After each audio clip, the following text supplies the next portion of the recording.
Salvete Omnes. It is delightful to have you all. And let me just second my welcome to today's session. My name is Amanda Reeves, and I have been a Latin instructor at Scole Academy since I think it's been since 2019. So I am well familiar with this particular curriculum series and just as excited as can be to hear more from the author herself about what we can expect from the new revised edition.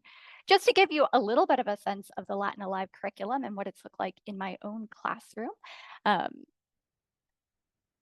this is a textbook series that I think does a phenomenal job of pulling together a lot of different threads that we hope for from our Latin education. We want our students to come away with mastery of the grammar. We want them to be reading fluently. We want them to have an understanding of the cultural historical background of the ancient Roman world. And while there's lots of textbooks out there that do a great job with one or two of those, Latin Alive is really unique in the ways that it pulls all of those different threads together, weaving it into a story of delight and curiosity for Latin learners. So I have come to love this textbook series, and I am just as excited as can be to hear more about what we can expect from the new revised edition. So it is with great joy and anticipation, even on my own end, that I get to introduce to you the author of this curriculum and our presenter today, Karen Moore. Karen Moore holds a Bachelor of Arts in Classics from the University of Texas and a Master of Science in Classical Art and Archaeology with distinction from the University of Edinburgh. She is the author of the Latin Alive textbook series and Libellus de Historia history readers, along with numerous resources for Latin educators, all published by Classical Academic Press. Since 2002, Karen has chaired classical languages at Grace Academy in Georgetown, Texas, where she has developed its classical language programs for grades 3 through 12. She also teaches as an adjunct professor of classics at Houston Christian University and has held administrative roles, including upper school lead teacher and director of curriculum and instruction. At Grace Academy, she teaches classical languages and ancient humanities and directs the senior tour of Italy, which, goodness, I wish I could go on that. Known for inspiring a love of classical literature and languages in students of all ages, Karen and her husband Brian are parents of 3 adult children, 2 of whom now serve as teachers in classical schools. So we're going to get to hear from Karen about what we can expect both from the new revised Latin Alive 2 book as well as a bit of a sneak for book 3. So look forward to that.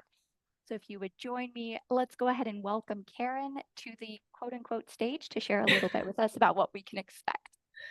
Thank you. I am speaking from my very comfortable stage, which is kind of my writing room here at home.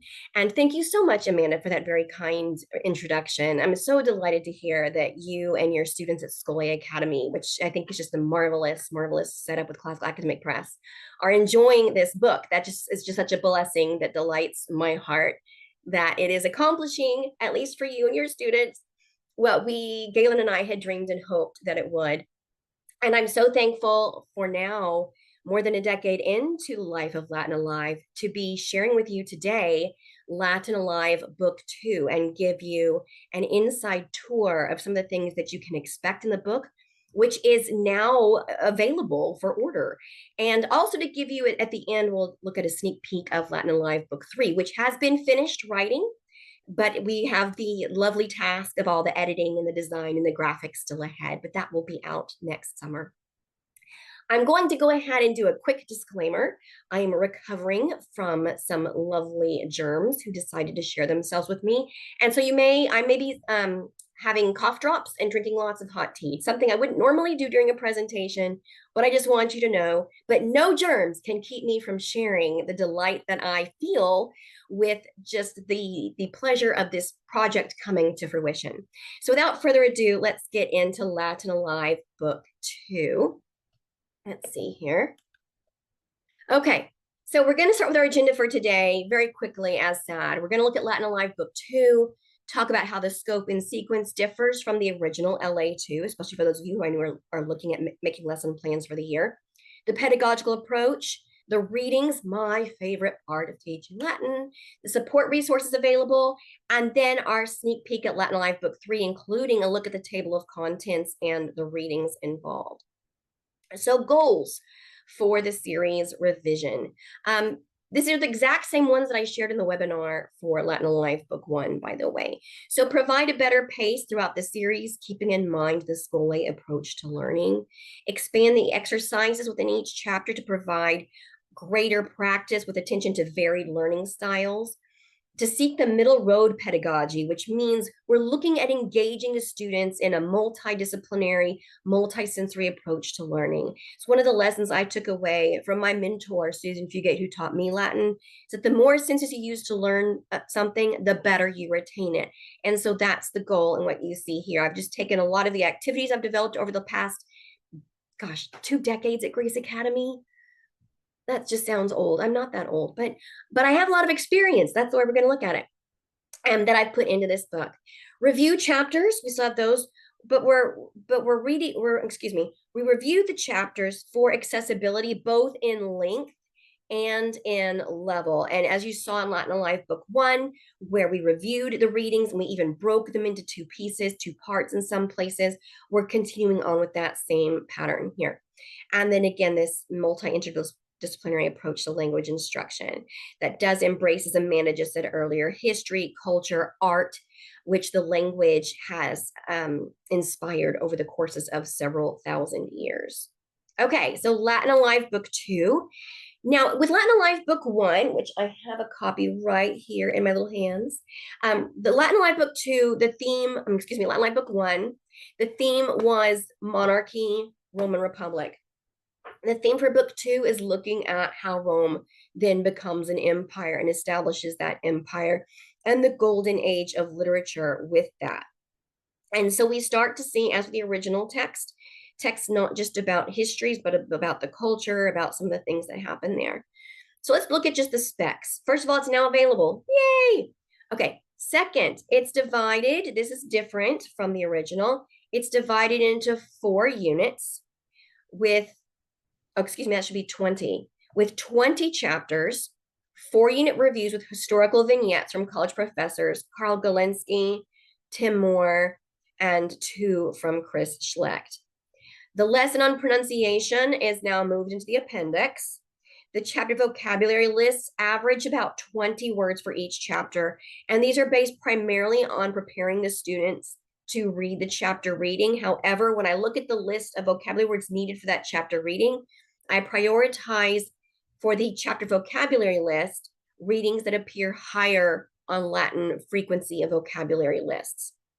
The chapter tests will be available online for each instructional chapter. Those chapter quizzes or tests, however, whatever you like to call them, they're already written. They're just they're undergoing final review before being made available to all of you lovely people. Okay, now let's talk about content changes. Now, if one of my lovely teammates would share the link for the Latin Alive 2 page on the CAP website, that Latin Alive 2 page is ready, and it has a view sample feature now available. So if you would like to, go ahead and click on that link and open up that table of contents for Latin Alive Book 2, the revised edition. You're welcome to glance at that and maybe write down some questions or things that you want to be answered at the end. But I'm going to give an overview on this page. So the first question or set of questions or first set topic I want to address is content that was moved from the original of Latin Alive Book 1 to LA2.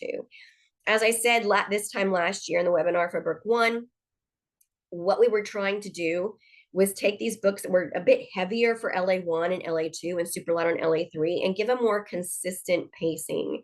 So we had some topics move from LA1 into LA2 and from LA2 into LA3.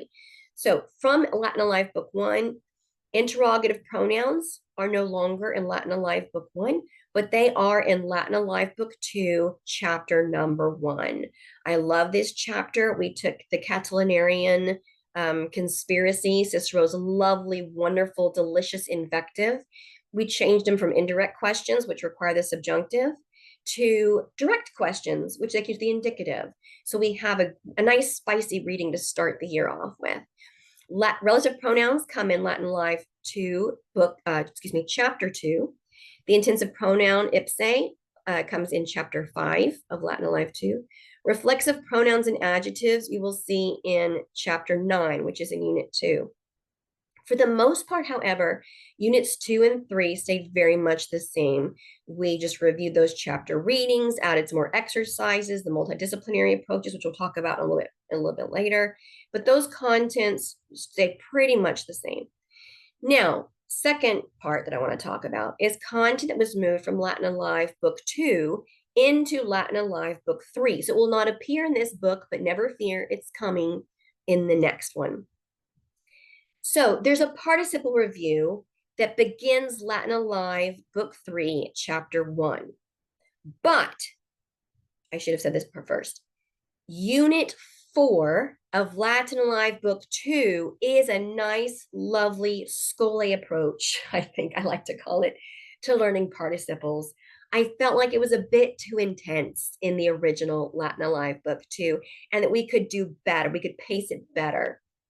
So now you'll see that in Latin Alive Book 2, Unit 4, the first chapter in that unit, which I think would be chapter 16, is the present active participle, followed by the perfect passive participle, followed by the future active participle, followed by the future passive participle. And so it's one tense voice per chapter. And so we can do kind of a slower, a more consistent rollout with the participles. So that's the end of Latin Alive Book 2.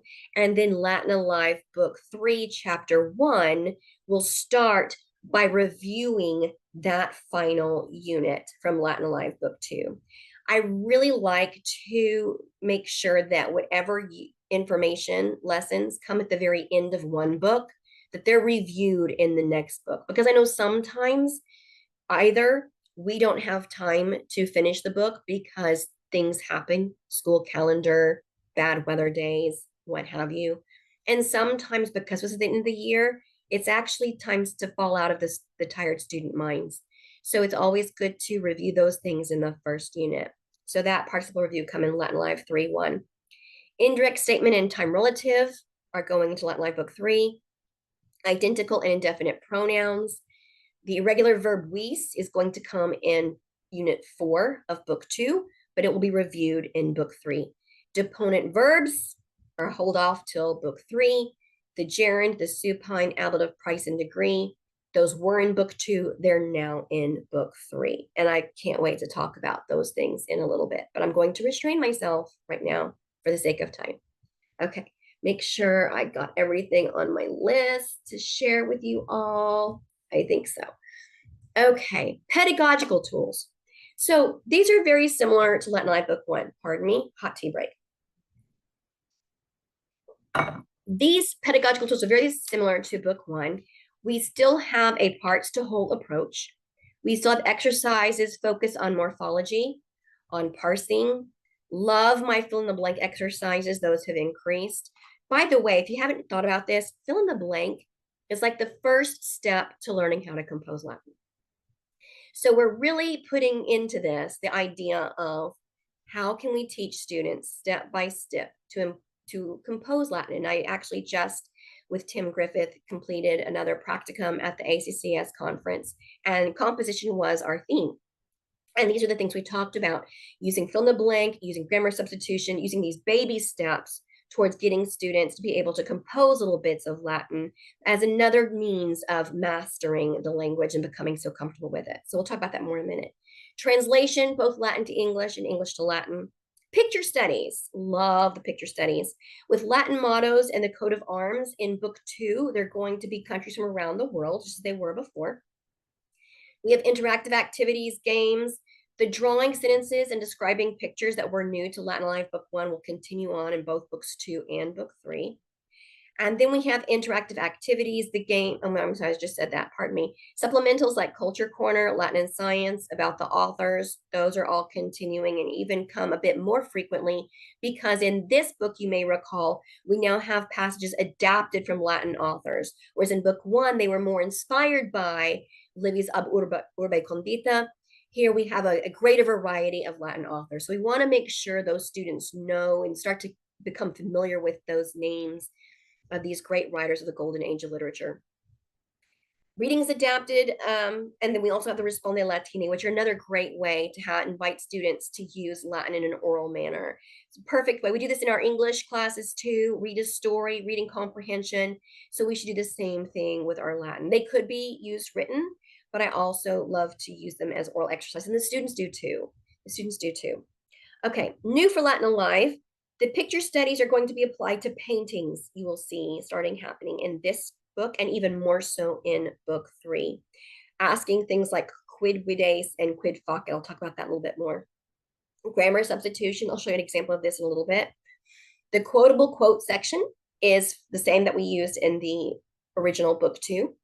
More sentences have been added to that, and the macro will disappear for these because we're wanting to start taking away the training wheels just a little bit, to get them to start the feel of what unadapted Latin is like. And then passages revised, as I said before, many are divided into 2 parts. Okay, so let's talk about picture studies. First of all, this is my moment where I give a shout out to our amazing design team at Classical Academic Press. And this is no boast of my own prowess at all, because I just shout out ideas and they take them and do like above and beyond what my little imagination could come up with. And they have just made these books look so beautiful. Always impressed with what they do. So here we have the warm up to this one is, I can't see it. Oh, it's Bermuda. Of course, it's Bermuda. I love this seal so much. Okay. I love this seal because this is one of those wonderful moments where you see a country that you wouldn't think would be impacted by Latina lingua, but it is. And this is the island, the Isles of Bermuda, and the motto is Quo fata ferunt, whither the fates carry us, which is a line from Virgil's Aeneid. And you see the lion holding his seal, which is a ship wrecked on the coast of Bermuda. The first colonists of the Isle of Bermuda arrived there and colonized the island because they're shipwrecked and they really didn't have a choice. And of course, this is an allusion to the shipwreck of Aeneas on Carthage. Now, Aeneas did leave, and that's a whole other scene, which we'll talk about in Latin Alive Book 3. But it's another wonderful example of the connection between the classics and our modern world. And we can talk a little bit about geography with this, and we can play quid videis in pictura. Now, in Latin Alive Book 1, you saw I often would give the warm-up prompt as quid est in pictura. And if you think about it, that is an oral fill in the blank, because all they have to say is est, nominative. Very simple. So in this book, I'm encouraging you to ask them, quid videis in pictura? Now they have to do a case change and make it accusative. They can even start to elaborate it, because what do you see doesn't have to be one object. They could even get a little bit, they could even expand their answers a little bit. For example, if I said quid videis in pictura, you could say rubrum leonem, a red lion. You could also say ruber leo scutum habet and make it a fuller sentence. The red lion holds a shield. And you can also ask them, you can prompt them with things too. And again, in the teacher's edition, you will see a list of prompts I've given you, but by no means are those limitations. Have fun with that. Okay, this is going to be expanded in book 2 by using some lovely artwork. In this exercise, which is in Unit 1, Quid videis in pictura, you see a painting from the Battle of Actium by Laureis a Castro. And this is the chapter reading for the chapter, is the one by Patroclus, which is talking about the Battle of Actium, and specifically talking about how Cleopatra, down here in her little boat, is fleeing the scene, and how Mark Antony prefers to be the companion of the fleeing queen rather than his own Roman soldiers. Boo, Antony. And so this is another opportunity for them to play quid videis in pictura, which when they look at this at first, that might feel overwhelming, but you say, wait, no, ladies and gentlemen, we've just read the story. So one thing I encourage them to do is go back and look in the story and find words and phrases from the story that match the painting. And of course, they can go outside of that, but it's another fun way to engage them in picture studies in Latin. Now I have to pause here because I am so delighted.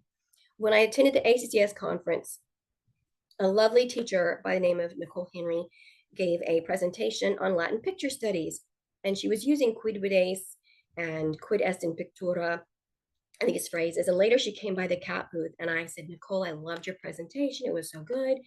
And I love that you're encouraging picture studies. I do that too. And she goes, oh, yes, I know. I used Latin Alive Book 1, and that inspired me for this presentation. And I just thought, oh, that is such a blessing that somebody would see that idea and then carry it forward, as I know Amanda's doing in her classes too.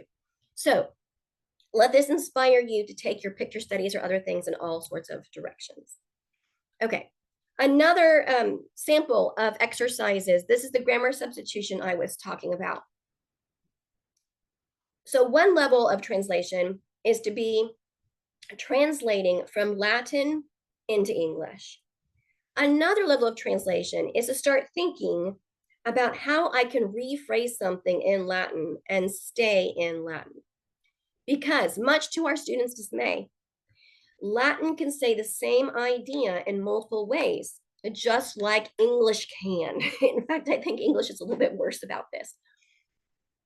So for example, here, let's see. This is my participle. This is one of the chapters on participles. And so we're talking about how participles are similar to relative clauses. And so in the example you see, virum qui pugnabat vidi. I saw vidi, the virum, the man. Oops. Did I just use that something bad? I did. I changed the page and I didn't mean to. Sorry about that. I saw the man qui pugnabat, who was fighting. Okay. Well, I can substitute for qui pugnabant, that relative clause, pugnantem, a participle. Virum pugnantem vidi.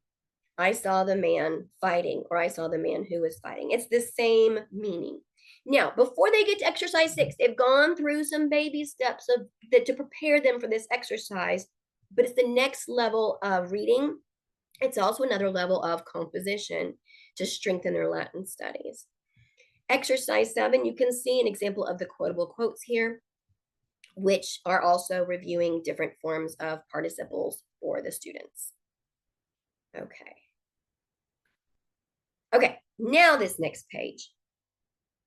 The other thing that I want to point out for this book is just how intentional we were in, I would say, what's the word I want to use? Cultivating a particular selection of exercises and stories and artwork and activities that would all blend together and support one another. And I thought this particular chapter is a delightful one to show that with. For example, in exercise 9, we have a new kind of game called Quis Sum, Who Am I? And it's basically asking students to identify which type of gladiator is being described. And the gladiator description is actually given in the culture corner. So our supplemental is supporting this exercise. The exercise is supporting the Latin grammar, but it's also encouraging them to look ahead to the culture corner, which in turn is going to prepare them for the reading, which is on gladiators. This reading, I'm so delightful. This is one of the new readings. We'll talk about what's new and what's the same in the readings. So excited for this reading. It's the future active participle. There aren't just like a ton of, the future active participle isn't rare, but to find a really good, juicy future active participle. And the phrase that came to mind is Ave Imperator. Morturi nos salutamos, right? We who are about to die salute you. And a friend of mine, who I will not name, said, Karen, I don't think that actually exists in Latin. I think it was just kind of invented. I was like, game on. I found it. It's in Suetonius, The Life of Claudius. And right down here, I'm going to try to show it to you, point it out without changing the screen like I did last time. Down here, you can see Ave Imperator, morituri te salutant. Those about to die salute you. So it's third person plural. But this is that phrase. This is that exact phrase. And it's the gladiators saluting the Emperor Claudius, who's actually putting together an naumachia on the lake. So then you can talk properly about what a real Roman naumachia looks like, not the gladiator version. Okay, I mean the movie. Okay, so another example of taking a reading from original Latin literature, adapting it just slightly, but making it so that it supports the grammar lessons. And then you have this beautiful artwork provided by our design team. This is actually a mosaic that it is now housed at the Borghese Gallery in Rome. So for some of your students, if your school has a senior trip, I love dropping in these little Easter eggs so that hopefully students will get to go there one day, either with their school or with their parents, and get to see some of these things. This is fabulous too, because as you can see next to each gladiator, the Latin word is actually his name. So it's kind of like your athletic poster of your famous athletes. You know, for my generation, it was the poster that showed like Magic Johnson, Michael Jordan, and Larry Bird, right? And they're all action shots. You don't just have them standing there posing, well, you could, but you have action shots. These are action shots of the gladiators with their names because these are the famous dudes. What's even more interesting is you see the circle or the oval, the line through it. He's dead. So now you know which ones are alive or dead at the time of this. So just a fun little nugget there. Okay, so that's Latin Live Book 2. Now we're going to look at the readings from the Roman Empire. So this is the list of readings. You can see that a lot of them stay the same, but we did make a few changes. If it's in bold font, it is brand new to this book. If it's got an asterisk next to it, it is an adaptation of a reading that is on the new AP Latin syllabus that is being released this year. Now, again, these are mostly adapted except for the dinner invitation by Catullus in the Unit 4 reading. That one is unadapted. So I wouldn't say that it's exactly like the one on the AP syllabus, but it's warming their minds for that. So if AP program is something that you like to have at your school, you can know that this is kind of putting you on the track for that. And we'll see more of that when we get to the Latin Alive Book 3 reading.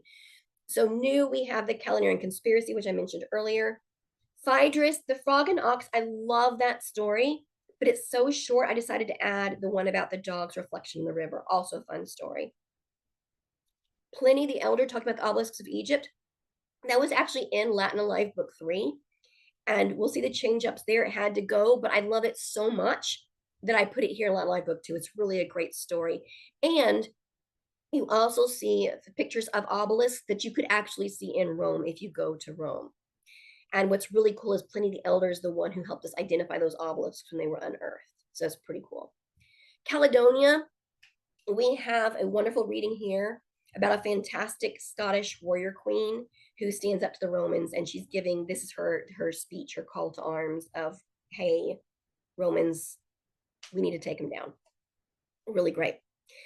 We looked at the gladiator Naumachia passage with the soldiers giving, or excuse me, the gladiators giving their salute to Caesar. Plautus stayed, but I found a lovely passage from Pseudolus, which actually included an example of every single participle. I was delighted to find that. So we substituted that one in. So that's kind of our overview of Latin Alive Book 2. If you have questions, go ahead and put them in the chat, write them down. We'll get to them as soon as I finish our sneak. Oh, wait, no, sorry. This is why I have a PowerPoint. Resources, first resources. Appendices with all the grammar paradigms, vocabulary, pronunciation guide, etc., are in the back of the book. There are chapter tests for all 20 instructional chapters. Like I said, they're about to go live, could be any day. Unit review multiple choice exercises are now included in the teacher's edition. That way you can use them as an assignment as you choose and maybe show them the answers or not. Teacher's edition provides student text, answer keys, and additional notes and tips. The streaming video, I am happy to say that was completely filmed. It's done. It's in the final stages of design. It should be available very soon. Classical U courses, I have to give a shout out to that. As we talked about the art and archaeology here, like the obelisks, for example, the mosaics, the Battle of Actium painting, I have some classical U courses. One of them is on the Aeneid. Another one is on classical art and archaeology that are designed to further connect primary sources, Latin texts, and I also present them in English, with the classical art and archaeology connected to them. So it's taking written sources and material sources and putting them together. And so I can give you additional insight through those courses to a lot of the artworks that you're seeing in this book, and those are noted in the TE for you. And then, of course, as Amanda said at the very beginning, Scholae Academy is ready to serve you with all of your Latin Alive needs. So don't forget to ping her about questions on that. Okay, now we're going to get into Latin Alive Book 3 after another hot tea break. All right, while I sip my hot tea, my first question for you is, Quis est? Who is this? Does anybody have any guesses on who this is? I can't see the chat box, so Mandy, you're gonna have to let me know if somebody has a good guess. Any good guesses? I'll give you a hint. It is a he, and his name is in the manuscript. We have a guess for Artorius Rex.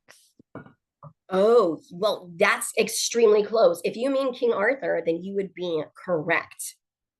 Yes, this is King Arthur. And have always been a huge fan of Camelot since I was a little girl. So I'm delighted to say that King Arthur is in Latin Live Book 3. Book 3, as we carry the story of Latin forward, I want students to see that Latin does not fall with Rome, but it extends over time, over geography, and all types of literature forward long past the fall of the Roman Empire. So we're looking at readings from the late antique period and beyond into the very early Middle Ages. So here's our specs. Authoring is complete. Yay. So it is coming in 2026. There are 4 units with 20 chapters. This time I actually used the 0, so yay me. 4 unit reviews with historical vignettes, this time from Professors Chris Schlecht, Ravi Jain, Grant Horner, and one from yours truly. Format and pedagogical approach is very similar to Latin Alive Book 2. Content changes. This book now begins with the material in the final unit of the original Latin Alive Book 2. This will expose students to readings from the time of Augustine in the 4th century AD to the late antique period, the early medieval Latin period. And I was very careful, though, to choose passages, to curate passages, a collection of passages that would still complement the classical style of Latin and behave themselves in terms of vocabulary. Because if you have looked at the Latin Alive Reader, Literature from Cicero to Newton, you'll see there can be significant changes in medieval style and spelling. So with this one, and you'll see a little bit of hint of this when we look at the table of contents, all of these readings were by people who were intentionally trying to imitate the style of Cicero, Virgil, Suetonius, Seneca, some of these classical authors. And so there isn't this jolting experience of, wait, Latin's not behaving like we know it. We're still continuing with that same classical style and much of that vocabulary. Passages will begin with some light adaptations, very, very light, but will quickly progress by the second unit, in fact, into unadapted readings. Readings also highlight the various regions of the world, and they talk about the different disciplines that are written about in Latin. So we have history and literature, of course. We have medicine. We have letters. We have logic. We have math. We have philosophy. We have all sorts of things in here. Okay, so let's look at these readings. So again, anything in bold font is brand new. Anything with an asterisk is unadapted. By the way, a lot of these are unadapted. So the ones that are asterisks are unadapted as well. The asterisk is from the Teacher's Choice selection of the AP Latin syllabus that's new this year. And you can see in chapter 18, Virgil's Aeneid, there's a double asterisk. That's because he is a required reading for the syllabus. So you can really think of this as a pre-AP Latin text. I wouldn't say take the AP the very next year. At my school, I have them do the Latin Alive literature book first, and I start using that to prep them. And then I usually have my AP class on the other side of that Latin class. But you can see the different readings that we have. So it starts out with Tertullian, who does a nice survey of the past Roman emperors. We have Diocletian and the Battle of Milvian Bridge. When you see this LA2 marker, that means it was from the original LA2. It's been revised, but it's been put in here. 4 parts of virtue. These are the cardinal virtues as stated by Plato and Aristotle and then discussed by Cicero. Victorinus Afar is an extraordinary, fascinating guy. I will not go into him for the sake of time, but you'll definitely want to check him out. So you've got Garden of Eden by Proba. Proba is actually the wife of a Roman consul who basically wrote the first Christian Roman epic. And she did that by weaving together much of Virgil's poetry. So you want to check that out. The Music of the Spheres by Boethius. Do the planets create music in space? I think they do. And Boethius has convinced me. Crafting an Argument by Victorinus and Cicero. Attila the Hun by Jordanes is there again. The Loch Ness Monster. When I saw this passage, I was like, we have to have this in Latin Alive Book 2. It's St. Columba, and he's coming into Scotland, and there's a Loch Ness. The Loch Ness Monster is not being very nice, and so he has to address her, and you'll see what happens there. Rabies in Time. I just feel like Scarborough Fair needs to change its lyrics now. Rabies in Time by Isidore. So this is our chapter on medicine. Education in the Palace by Einhard. This is talking about Charlemagne and the kind of education he wants for his own children, which were many, but also for the court children in the palace. And it really talks a lot about the affinity he has for his children, both his sons and his daughters. So it's a very lovely, lovely passage. Logic Lessons by Victorinus and Alcuin. Alcuin is the teacher for Charlemagne's court. And we have here his propositiones, and we have a syllogism for Victorinus to describe the differences, or I should say, demonstrate the differences between simple constructions of conditionals and subjunctive constructions. And here we actually have a logic lesson where you can involve your Venn diagrams and your tables and all your stuff if you would like to. A Beautiful Letter to Abelard from Heloise. King Arthur describing Excalibur. We talk about Excalibur in here too. The edition of Zero. This is the very first manuscript written in the 13th century in which Zero is presented to the West. So that's actually a very fascinating read, and I'm not a math person, and I found it fascinating. And then you see a lot of the poets that we had in Latin Alive Book 3, the original version here, but we have a little bit of shakeup in which poems we're using. And we've added Proba and Alcuin to the mix. So that's our overview for Latin Alive Book 3, the table of contents. I think we have a link that we can share. Do we have a link we can share with that, or do I need to show that one on my screen?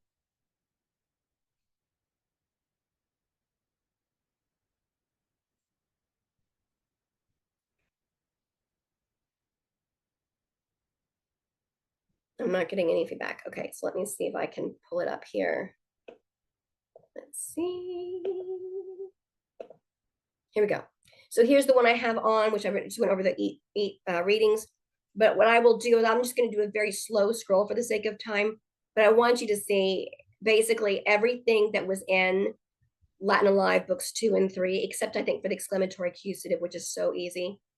We've made sure to include everything back in here. So here we have all our subjunctives with our different kinds of ut clauses, results, purpose, substantive noun clauses, purpose clauses, cum clauses, all the things.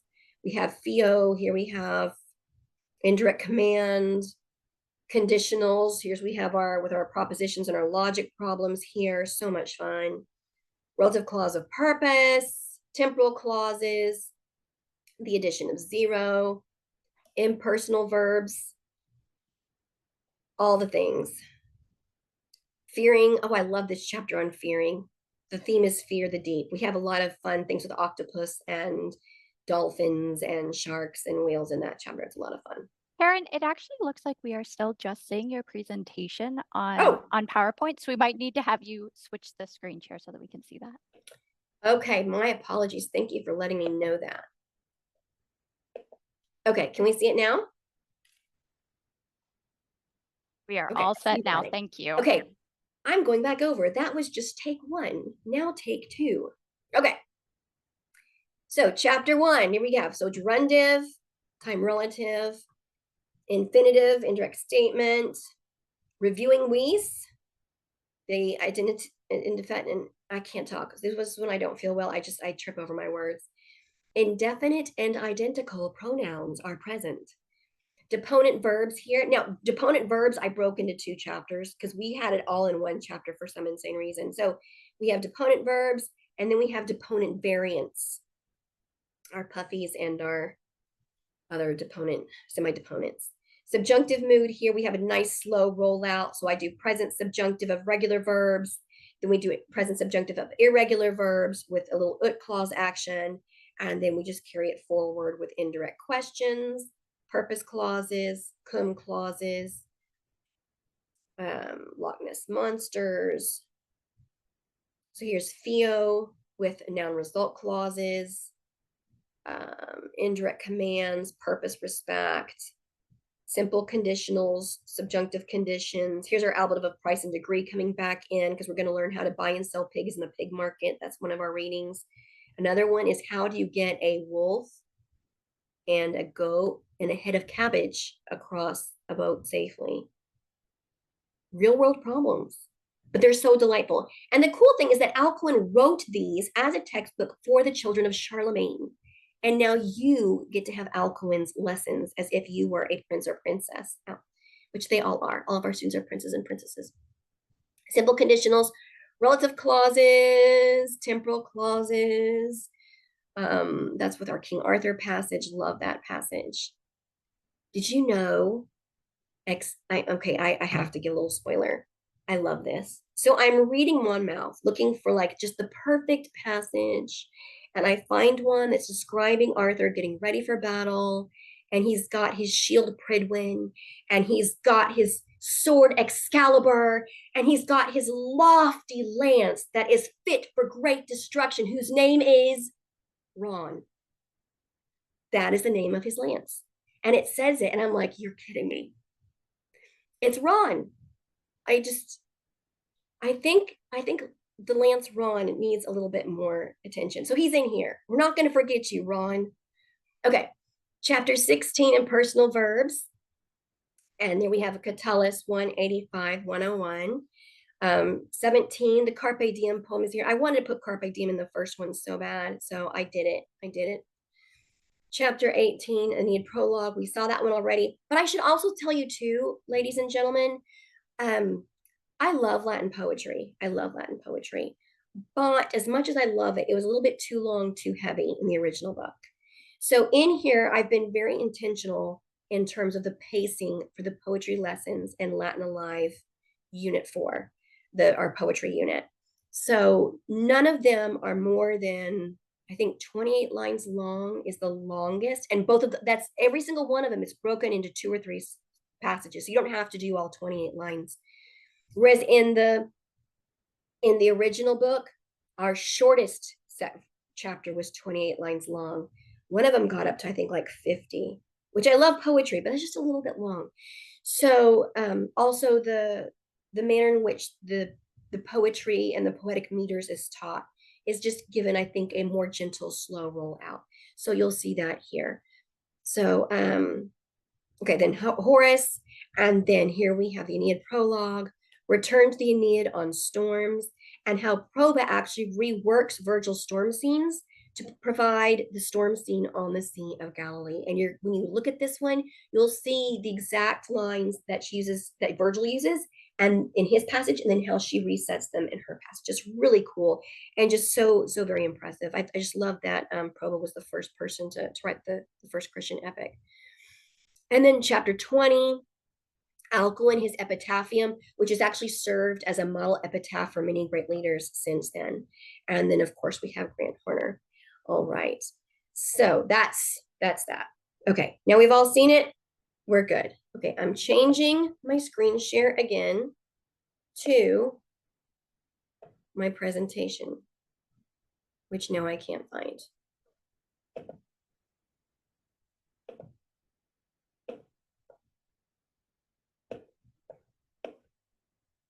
Okay, hold on one second. While we're getting that set up, I'll just remind people that we're heading towards a time of kind of Q&A. So if you have any burning questions, we have an illustrious author here ready to answer them. So whether you have questions about the production timelines for some of these books, how they can be integrated into a classroom. You know, if you want to know what Karen Moore's favorite color is, now is your opportunity. So you can be getting those questions ready here in just a moment. Okay, thank you. Thank you so much. We have our technical problems addressed. So just before we get to Q&A, I wanted to let you know about one more opportunity that I'm very excited about. I am very excited to be working with Houston Christian University, as Amanda mentioned in the bio. And one of the things that I'm really passionate about doing right now is providing continuing education opportunities for teachers. My videos with Classical U are one means of doing that. Another means is taking an online live learning class with me. And this one on the letters of Pliny, Cicero, and Seneca is one of those opportunities. And there are two ways for you to get information about this course. If you look, there's a QR code right there. And if you want to do the online close for audit, then you want to look at that QR code and click on that for information. And that would not be for credit, but you could do it at audit. Another way to take this class is if you want to sign up for the post-bac program in classics, which would be for credit with HCU. At the link provided on this page, you can get information on how to do that and decide whether you want to just do an a la carte short-term or a long-term thing. This class, the impetus for it is that these are readings that will appear, as I mentioned earlier, on the new AP Latin syllabus. So I know for those of you Latin teachers out there who are aspiring to create an AP program, this might be a great opportunity for you. I'm also thrilled to tell you that in just a few days, I'll be flying off to Italy and spending time there with a good friend of mine, Dr. Steve Tuck, who is an archaeologist. Connect, and my purpose in going is to work with him to research, learn more about the research he's doing in connecting the archaeological sites in the area around Vesuvius to Pliny's letters. And so that's something I'm working into the course. And of course, we'll be working into future CAP materials as well. So again, QR code, link. Also, if you have any questions about that, you're welcome to them in the Q&A. But otherwise, Amanda, I'm thrilled to hear from our audience and see what questions everybody has.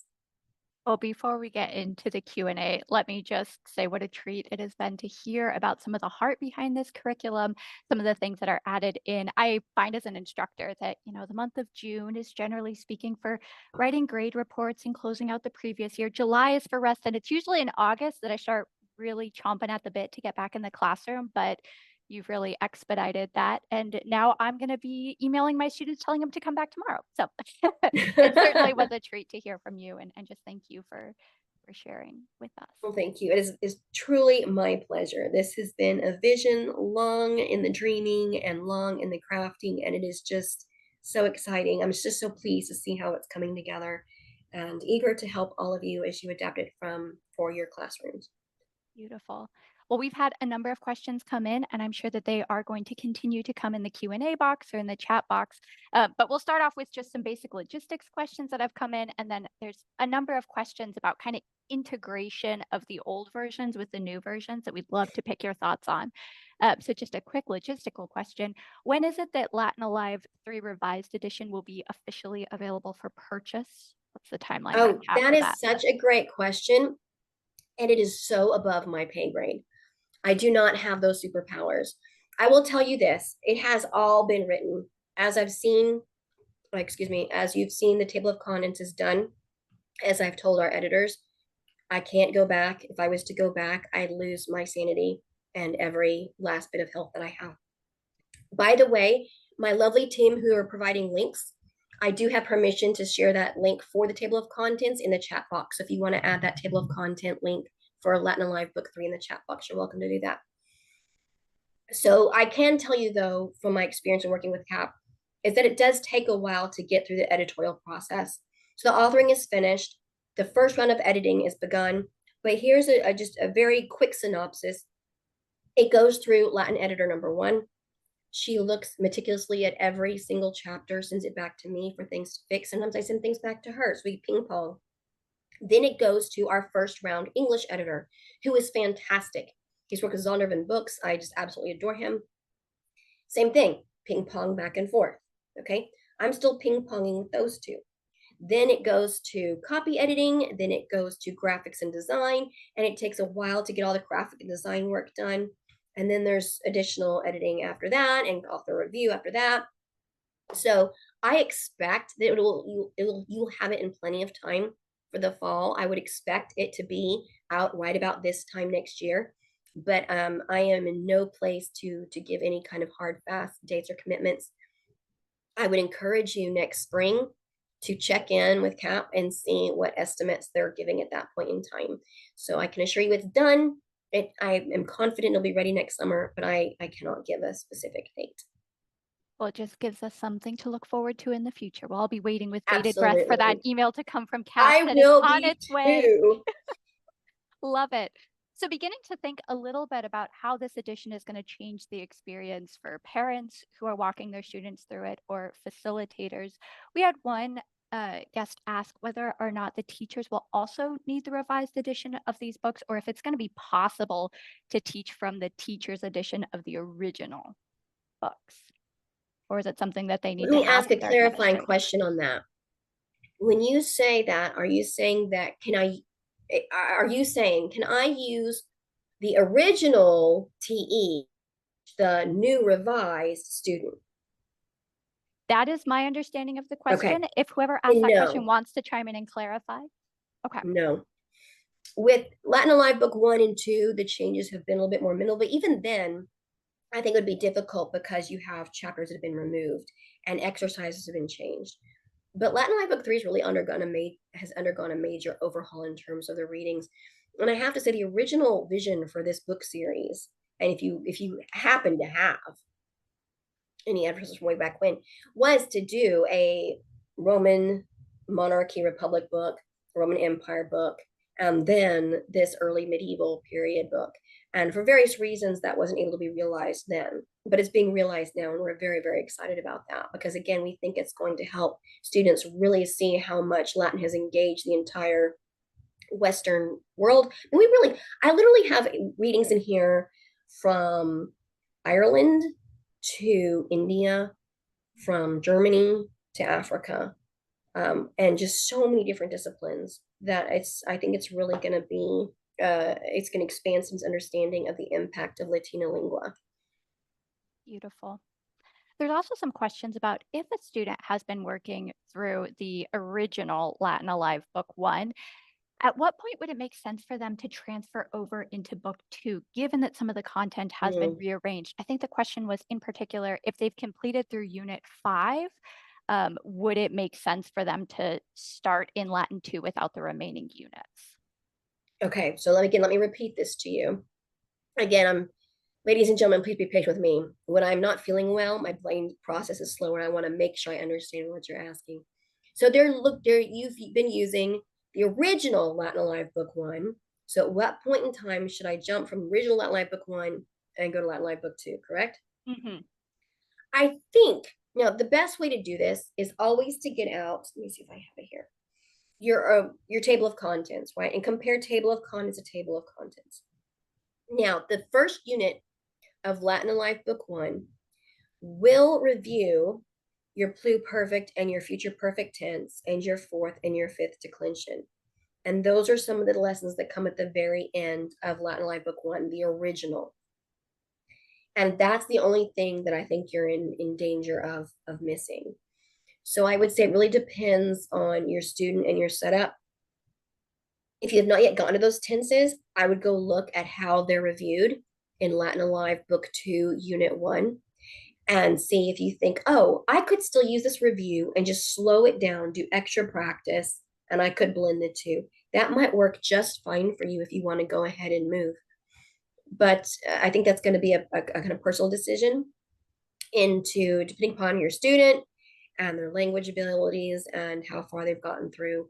But that's what I would encourage you to do. There is some review intentionally done because those are the final lessons in Latin Alive Book 2.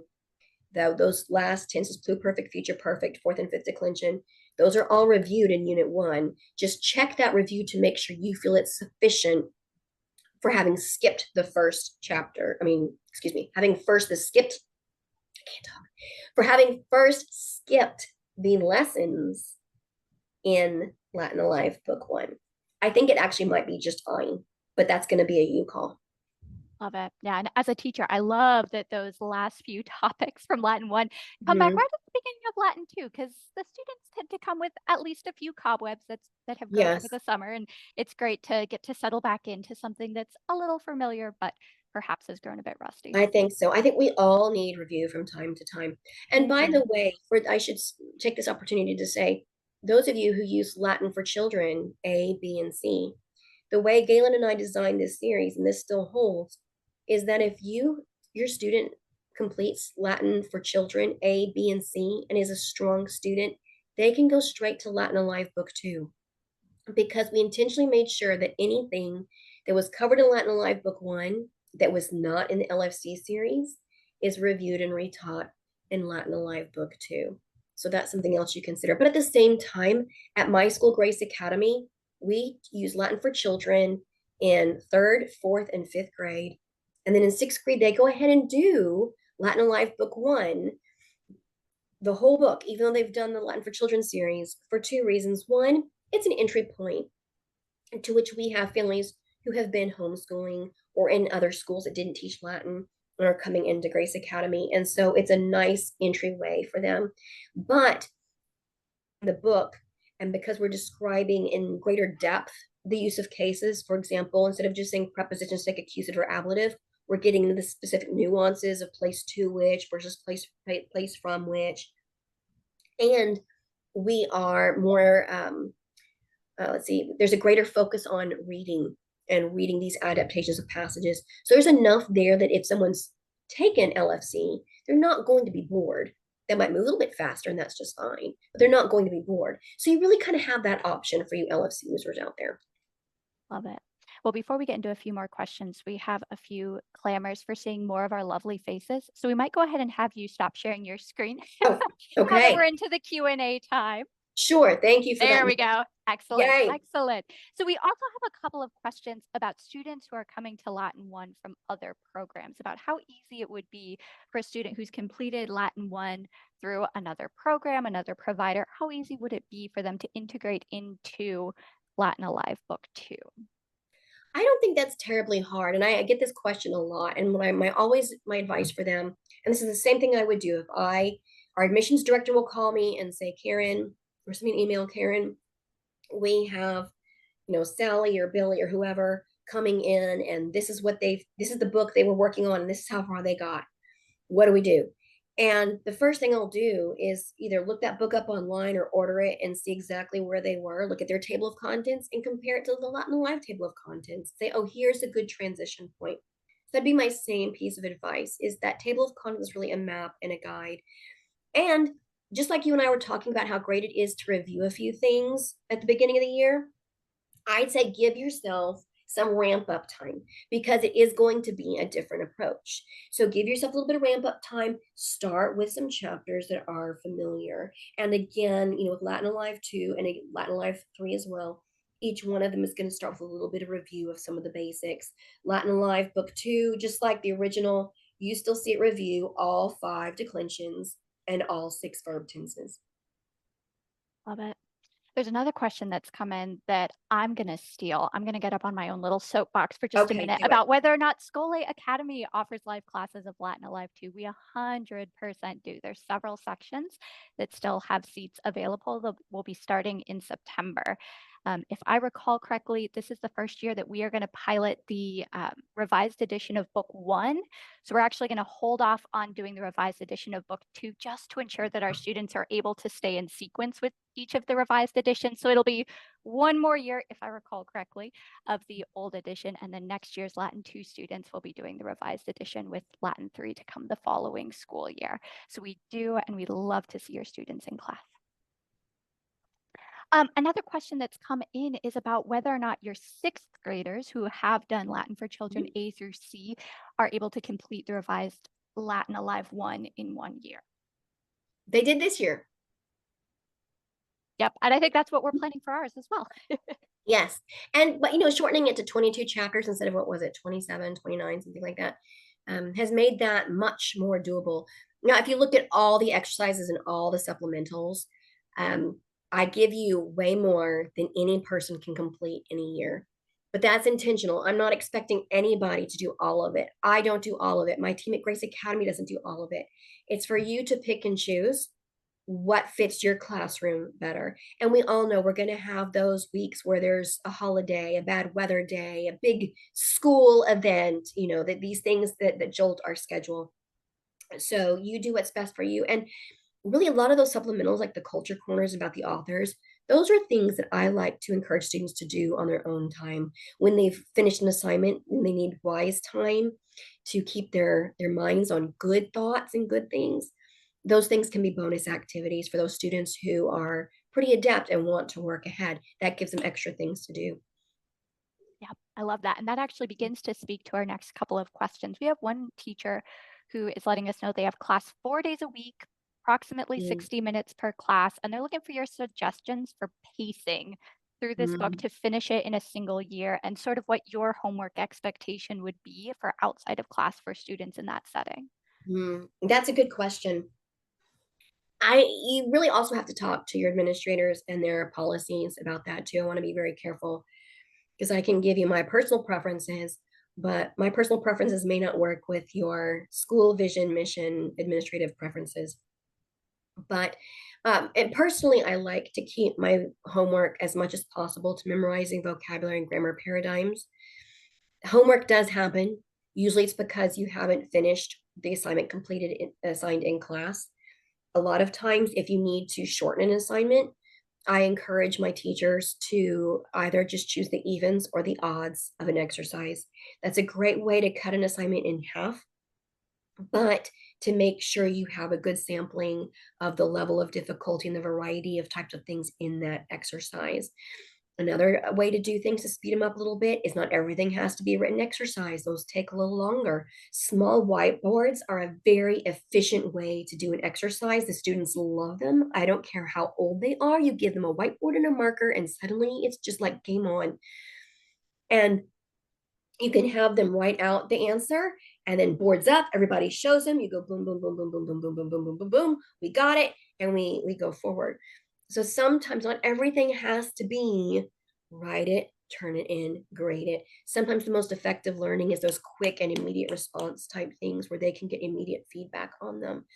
As far as having 4 days instead of five, I know that starts to make things challenging. I've been blessed and I have an administration that backs me and saying, look, if colleges are going to require that a language happen 5 days a week to be instilled in your brain, then certainly that should be true of our grammar school and our high school programs as well. I'm pretty passionate about that. But you need to honor your administration and their setup, and that can be for various needs. I know Grace Academy, we could only meet 4 days a week for many, many years because of the facility that we were in. And so the fifth day was a work at home day, and we would have a very light assignment that they could do at home just to kind of keep reading moving forward. So those are some of the quick off the top of my head tips. Whiteboards, cutting exercise in half by doing odds or evens, just thinking about what kind of things would be an easy at home activity that you could then come back and make a completion grade as opposed to a graded grade for that off day that you don't have class. That might also be of help. Yeah, There's also the Latin live streaming videos that you can help supplement with too. those are great suggestions, certainly. So then thinking about how to integrate the chapter and the unit readings into that, 'cause there's so many great exercises, right? It's tempting Mhm, to just focus in on the exercises, but we recognize the value of reading those texts, mhm. even though they might be more time consuming. So how would you recommend working through them? We had a teacher who mentioned that they typically read through and translate it orally, and then they have the students do a written translation, but they're a little concerned about the amount of time that that takes out of the class Sure. time. So what would be your recommendations for how to integrate that into the rest of the activities? I would say that, like with the exercises I just mentioned, there's multiple ways to do that. You can write them out, you can do them oral, you can do whiteboards. There are multiple ways to approach the unit readings too. And I hear you on the time consuming. That's one of the reasons why we revised them to make them shorter.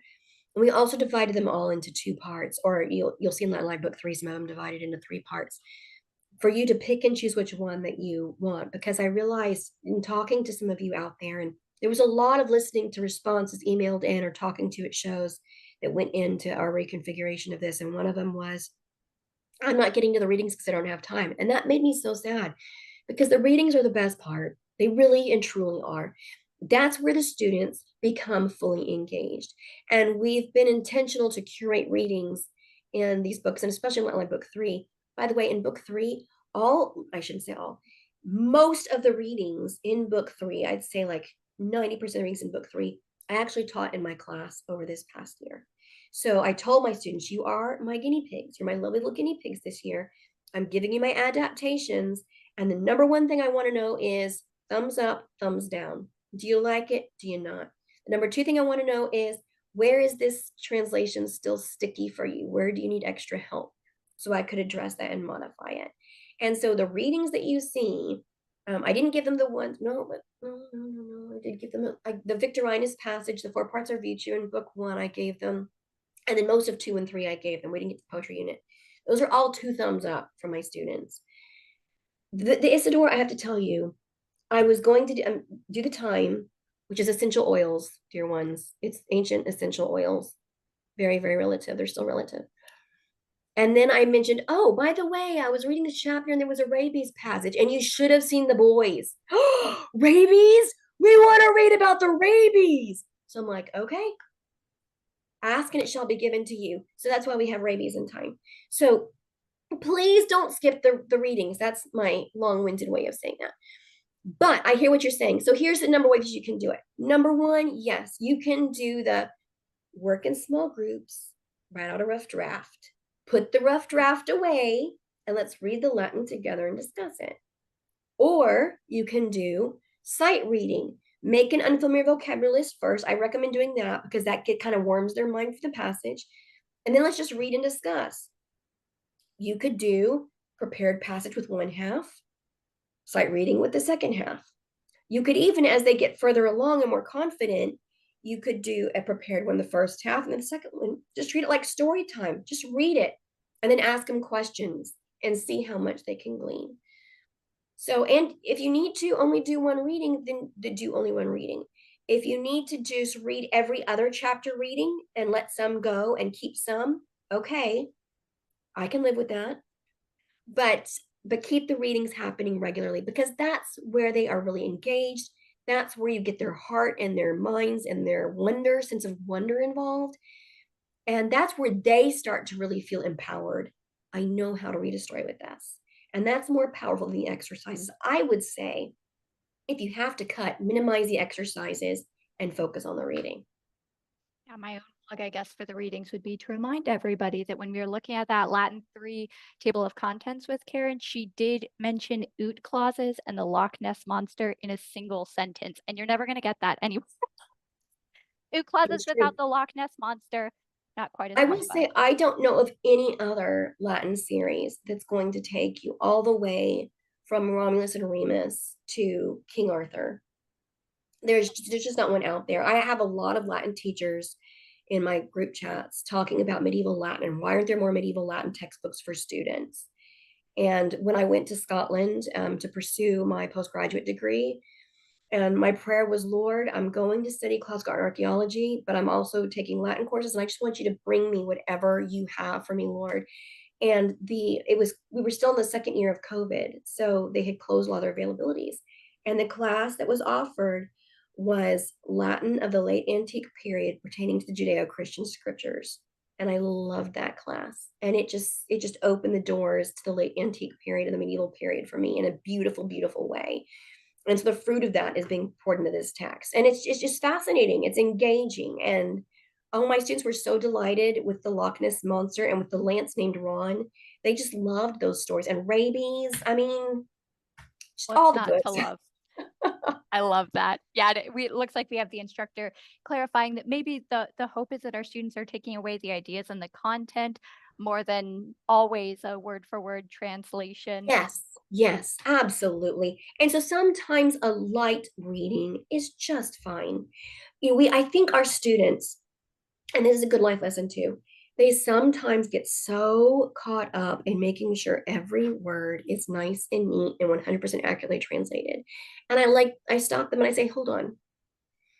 You, ladies and gentlemen, you read a Shakespeare play every year, I think 6th grade to 12th grade, do you understand every word that Shakespeare is saying? And they immediately say, like, no.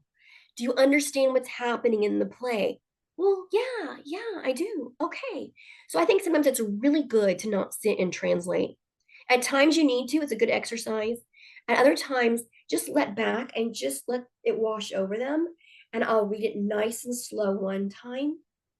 And then I'll read it slow the second time, but I'll stop and ask questions, just like quiz est, quiz facet.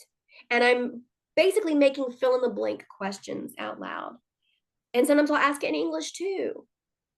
And they love that, especially if you've been doing some of the warm ups too with the shields. They love that. It engages them and it engages their sense of wonder and delight. I love that. And that's really what this textbook is so good at. It gives them the foundation and the grammar, right? Our students coming out being able to parse and to pick apart words to identify specific uses of the genitive or the ablative case. But even beyond that, develops that love of reading Latin, which is Yes. what we want all of our students to take away. If all our students know is every use of the genitive, well, they're probably not going to be lifelong Right. Latin lovers. But if they have the love of the literature, well, then they can run from Well, there. and you'll see that reflected in our change up in the way that we do the quizzes tests. I personally am not a fan of quizzes and tests in Latin that ask you about all the grammatical language. Like they don't need to know that. That's just that's scholarly language to help them learn the basics. I want them to be able to. Oh, this is what Galen used to say. My dear sweet Galen, he would say, "We want them to learn to tell how we want to teach them how to tell what time it is, not how to build the watch, not how every so we need to still talk about some of that. But it's really about can you just really get to a place where you're enjoying that sense of reading. So the quizzes tests are vocabulary, a grammar paradigm, and sentences. You need to know your two parts and how to put them together. That's really the essence of it. And everything else is a means to that end. I love that.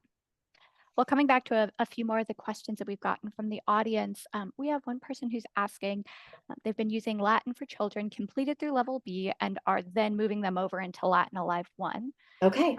They plan to start the 6th grade class in Latin for Children A and B and then move them to Latin Alive 1 in 7th. They're a hybrid classical model, 2 days a week with 40-minute classes, and they do have the parents purchase the video support. But they're wondering then with the paradigms if there is a source that helps assign those because they'd like them to do more work with the paradigms at home. So if there's any resources that you can think of that might assist. So they want paradigms that are outside the book. It sounds like it if they want the students to have a little bit more practice with that. Okay, excellent. There are some sheets that I made. I'll have to check with CAP to see if they're still available online. They are just very basic conjugation worksheets and verb parsing worksheets and declension worksheets that I created, gosh, 2 decades ago. And those can easily be created on a Word doc for you if you want to, if we don't still have them up online at CAP. Um, but that was just kind of a drill means to do those things too. Um, but I'd say if you want to take some of those charts that are in the book already and mimic that same format, again, I'm talking about the verb conjugation, the noun declension worksheets. I think those would be some good ones that would be easy to mimic. For sure, for sure. So shifting topics a little bit, we have a couple of questions about how this program is integrating with some of the standardized exams. So first question that came in is whether or not the new revised edition of Latin Live 3 is going to be a good preparation for the National Latin exam. Mm-hmm. Um, and actually, I, as a teacher, would love to hear a little bit more about how these different levels are going to map onto the National Latin exam ethos and curriculum. So I will say this. I think the National Latin Exam and I think the AP Latin Exam are can be beneficial tools. I don't let either one of them steer my class. And I didn't let either one of them steer this book. I was halfway through writing Latin Live Book 3 when I realized that, oh, the changes they're making in the AP syllabus, I have some of those. So those were happy coincidences. So I have to say that I haven't used the National Latin Exam in a number of years. I use the Universal Latin Exam now because it's customizable to your curriculum and they actually have presets for every single one of the Latin Alive and Latin for Children books that make it nice and easy. But the National Latin Exam was a lot of fun. If you want to do it, great. Kudos to you. Keep doing it.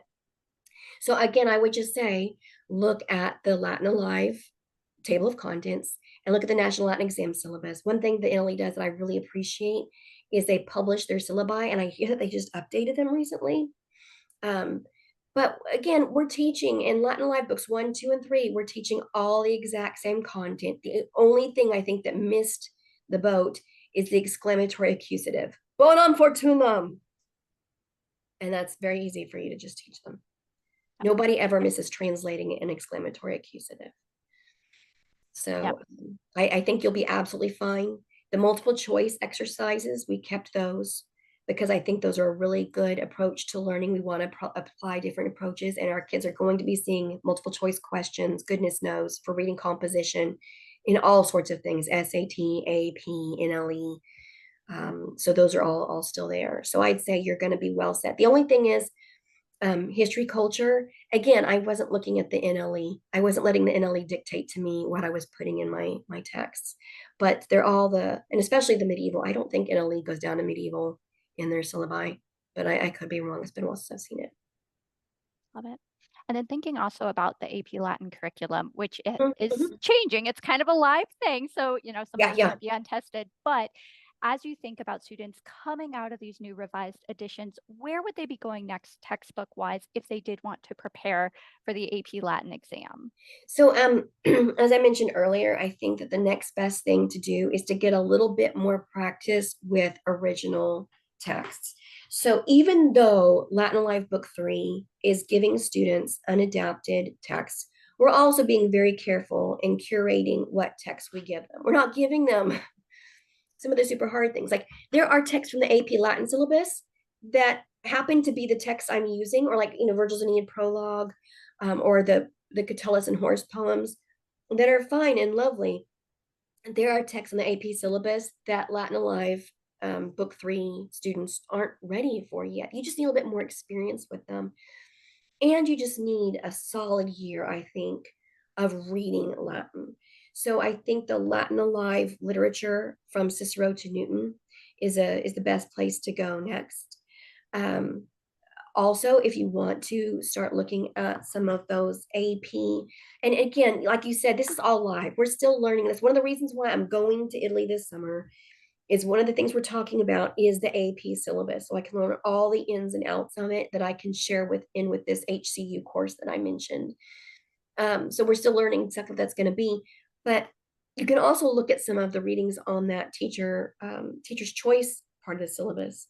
And some of those are actually in the Latin Alive literature. For example, Egeria. Egeria was one that I had really wanted to put in Latin Alive Book 3, and I just had to make some tough choices somewhere, and I let her go because I knew she was in the Latin Alive literature book. And she's fascinating. She's a third, fourth century nun who goes on a pilgrimage to the Holy Land. And so it's like her travel journal. I was like, how cool is that? So go through the Holy Land, write a travel journal in Latin. That could Love it. be a field trip after you've read it. So some of those things you'll see, and also there's more on Virgil's Aeneid and Catullus and Horace and all. So there's plenty of those AP prep readings in that book.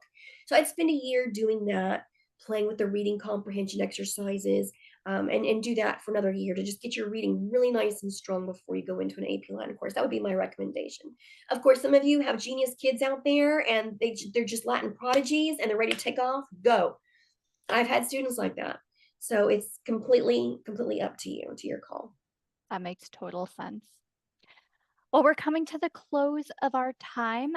We have maybe just a couple more questions to answer. So last call, if you have any last burning questions. But Karen, for those in our audience who are interested in the revised editions being a monument more lasting than bronze, one might say, is there any plans to print a hardback edition of the book? Or is it Oh, just okay. going to be softback? What you need to do is you need to fill CAP's inbox with demands for hard copy. I'm not even kidding. If that's what you want, they need to hear from you that that's what you want, that would be beneficial to them. Love it. Maybe they'll get one in bronze cast too. I don't know. That'd be pretty fun. I Yes. can think of, a poet who'd be very excited about that. I know, yes, yes, yes. And for those of you who may not know, Amanda just made a lovely reference to one of the Horace poems that's in Latin Alive Book 3. I love that poem. That It's poem one of is my not on the absolute AP favorites. syllabus, and I don't know why. It should Like, be. It's a crime that it's not. it's to see, and this is why I will not let AP dictate to me. They have some good ideas, and sometimes I'm like, no, no. You need Horace 330. You just need it. Yeah, I love that. I love that. So, as we kind of close out our time, as a final question, what are your hopes as the author of this textbook that the students who complete this textbook will finish it with? I want them to come away with this with a sense of, first of a sense of accomplishment. I know that Latin is perceived as this hard thing, but it's really not that bad once you get into it. So I want them to have a sense of accomplishment, that they've accomplished something, that they've mastered something.